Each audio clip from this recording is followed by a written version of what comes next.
किया था, जो फैक्टर्स हैं मार्केट डिमांड को हमारी अफेक्ट करते हैं, जो मतलब कौन कौन से ऐसे फैक्टर्स हैं जो हमारी डिमांड को अफेक्ट करते हैं, जिसमें हमने कल इंडिविजुअल डिमांड वाले फैक्टर्स पढ़े थे 5, और आज बाकी के 3 फैक्टर्स पढ़ेंगे जो कि हमारी मार्केट डिमांड को अफेक्ट करते हैं। सो कल जो हमने फैक्टर्स पढ़े थे, कोई बता सकता है एक आध भी फैक्टर्स अगर लर्न है किसी को तो? कौन कौन से फैक्टर्स पढ़े थे हमने जो हमारी इंडिविजुअल डिमांड को अफेक्ट करते हैं? एनीवन?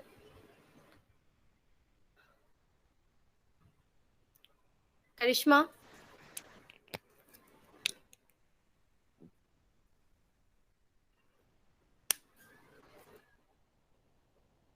ओके, एक बार मैं दोबारा से सामने लिख देती हूँ वो 5 के 5 फैक्टर्स की। पहला था प्राइस ऑफ द कमोडिटी, जो मेन फैक्टर है डिमांड को इफेक्ट करता है वो था प्राइस। सेकंड था प्राइस ऑफ रिलेटेड गुड्स, जिसमें हमने दो तरह के गुड्स पढ़े थे, कॉम्प्लीमेंट्री एंड सब्स्टिट्यूट। प्राइस हमारा मेन फैक्टर है जो कि डिमांड को इफेक्ट करता है, और बाकी जो हमारे फैक्टर्स हैं 7 के 7 वो हमारे अदर फैक्टर्स हैं। थर्ड था income of the consumer. Fourth tastes and preferences. And last था fifth expectations of changes in price in future. Future में प्राइसेस में जो चेंज होगा उससे डिमांड पर क्या इफेक्ट होगा। सो आज हम इसी को कंटिन्यू करेंगे। ये थे हमारे इंडिविजुअल डिमांड को इफेक्ट करने वाले फैक्टर्स, एंड बाकी के जो 3 हैं वो मार्केट डिमांड को करते हैं। ओवरऑल मार्केट डिमांड को सारे फैक्टर्स इफेक्ट करते हैं 1 to 8, लेकिन इंडिविजुअल डिमांड को सिर्फ 1 to 5 ही करते हैं। सो आज 6 फैक्टर से कंटिन्यू करते हैं। Size and composition of population.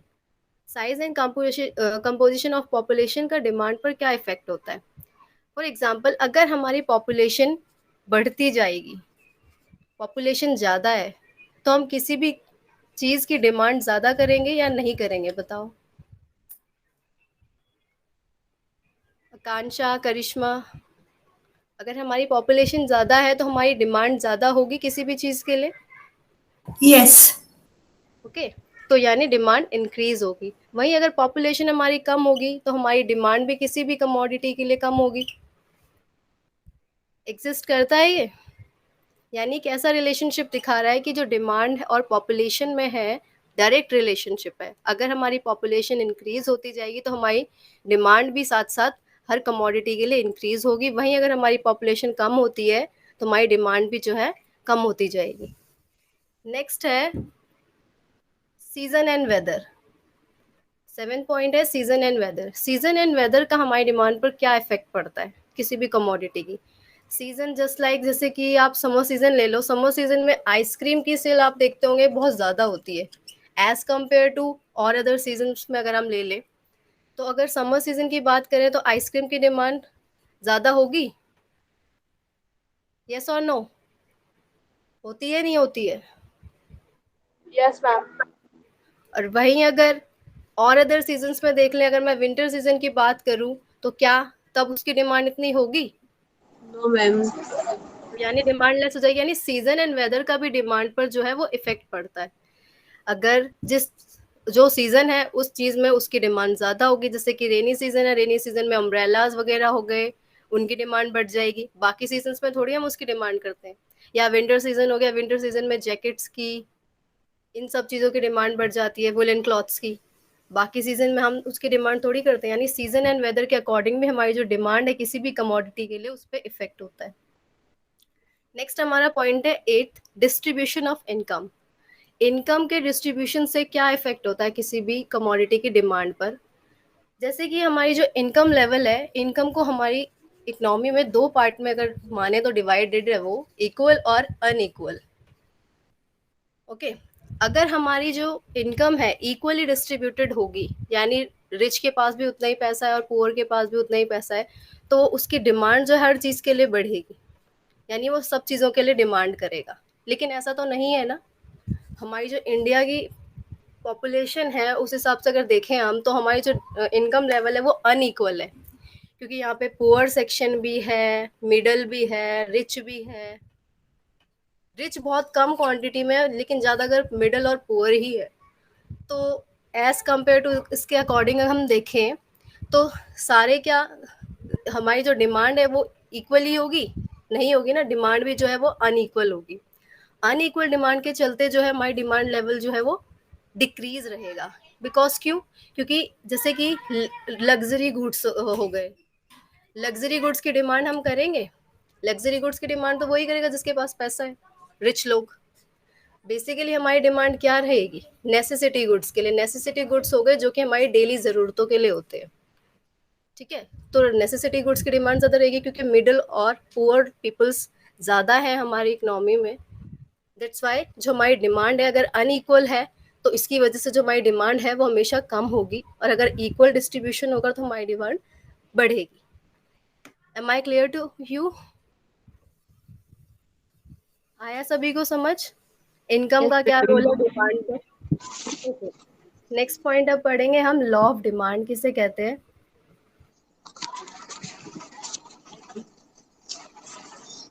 Just a second.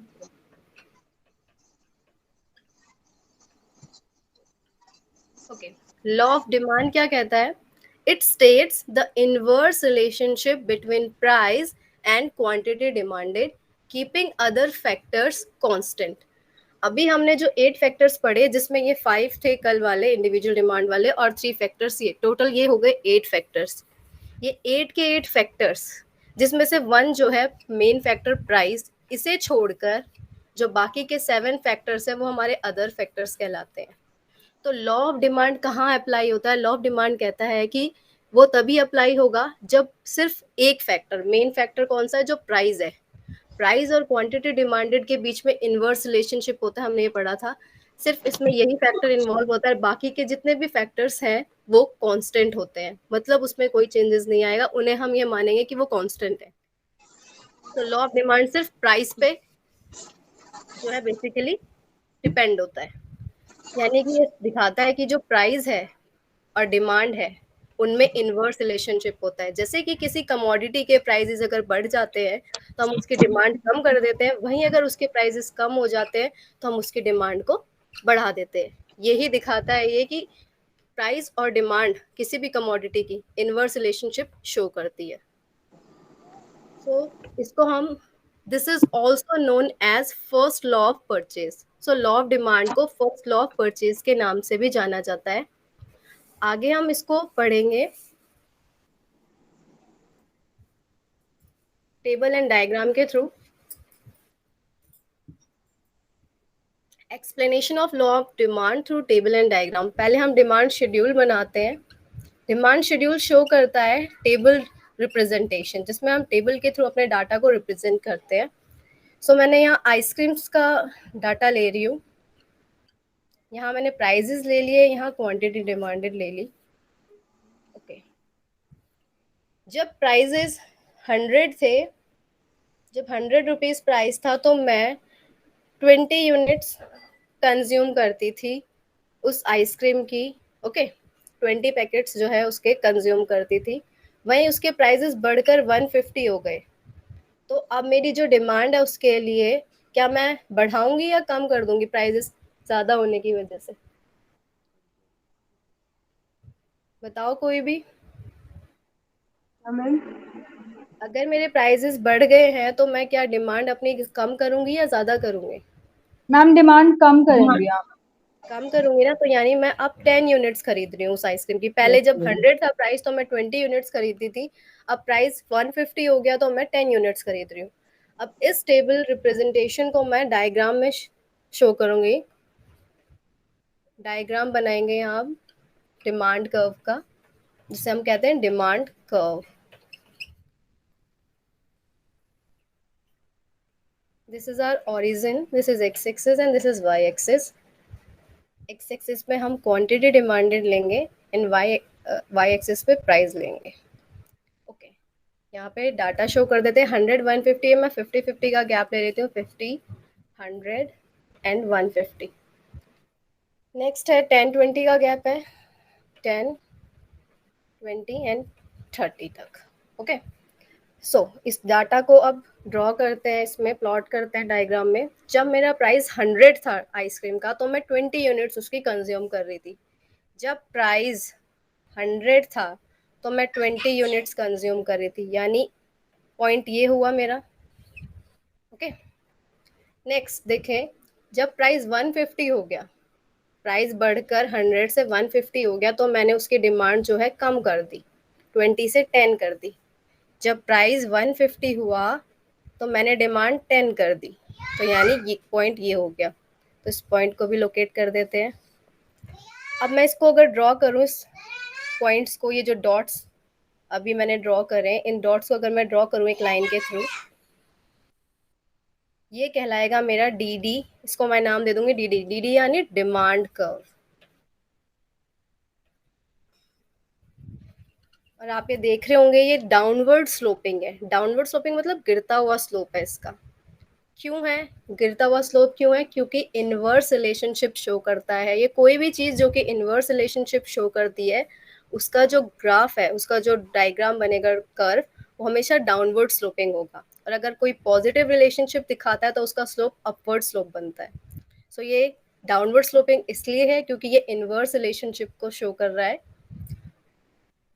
सो आज की क्लास में हमने कवर किया कि जो हमारा डिमांड थी, डिमांड क्या होती है कि अगर किसी पर्सन के पास एबिलिटी है, विलिंगनेस है उस पर्टिकुलर प्राइस पे, उस पर्टिकुलर टाइम पे किसी भी कमोडिटी को खरीदने की, तो वो उसकी डिमांड कहलाती है। नेक्स्ट हमने कल और पढ़ा था कि फैक्टर्स कौन से अफेक्ट करते हैं। तो फैक्टर्स जो है, हमारे दो डिमांड होती है, एक individual demand and market demand. Individual demand यानी जो किसी सिंगल इंडिविजुअल की डिमांड को इफेक्ट करे, और मार्केट डिमांड जो कि ऑल कंज्यूमर्स की डिमांड को इफेक्ट करे। सो हमारे उसके 8 फैक्टर्स थे जो उसे अफेक्ट करते थे। जो 5 थे, पहला था प्राइस। मेनली फैक्टर है प्राइस, जिसपे लॉ ऑफ डिमांड भी बेसिकली डिपेंड होता है। और बाकी जो 7 फैक्टर्स है वो हमारे अदर फैक्टर्स थे, जिसमें सेकंड था price of related goods, third income of the consumer, fourth tastes and preferences, fifth expectations of change in price in future, sixth आज हमने कंटिन्यू किया मार्केट डिमांड का, size and composition of population, seven season and weather, and eight distribution of income. तो यहाँ हमारे factors जो affect करते थे वो ओवर हुए। नेक्स्ट हमने लॉ ऑफ डिमांड को पढ़ा कि लॉ ऑफ डिमांड शो करता है कि इनवर्स रिलेशनशिप है क्वांटिटी डिमांडेड में और प्राइस में, किसी भी कमोडिटी के। और इसमें अदर फैक्टर्स को ये माना जाता है कि वो कांस्टेंट है। This is also known as first law of purchase, इसे हम फर्स्ट लॉ ऑफ परचेज भी कहते हैं। उसके बाद हमने इसको demand schedule and demand curve के थ्रू समझा। सो आज की क्लास में हमारा डिमांड का टॉपिक ओवर होता है। नेक्स्ट क्लास में हम नए टॉपिक के साथ कंटिन्यू करेंगे। सो अब मैं आपसे पूछती हूँ, कोई भी मुझे आंसर करे। Just a second. डिमांड क्या होती है? Anyone? requirement of the world. Okay, next factors क्या अफेक्ट करते हैं? हमारे 8 फैक्टर्स है, कोई भी अगर आपको फैक्टर्स पता है तो बताइए। Population, yes, Price of demand, yes, very good. और क्या फैक्टर्स हैं? government and policy, tax and the no, government and policies ये इसमें फैक्टर्स में नहीं आएगा, ये डिमांड में नहीं आएगा फैक्टर्स। और कोई फैक्टर्स आपको लर्न हो तो? करिश्मा? Yes ma'am. फैक्टर्स जो कि इफेक्ट करते हैं डिमांड को? दूसरे गुड्स के प्राइस मैम। और अच्छा, लॉ ऑफ डिमांड क्या स्ट्रक्चर बताता है? हमारा। Very good. Law of demand क्या बताता है? एनीवन?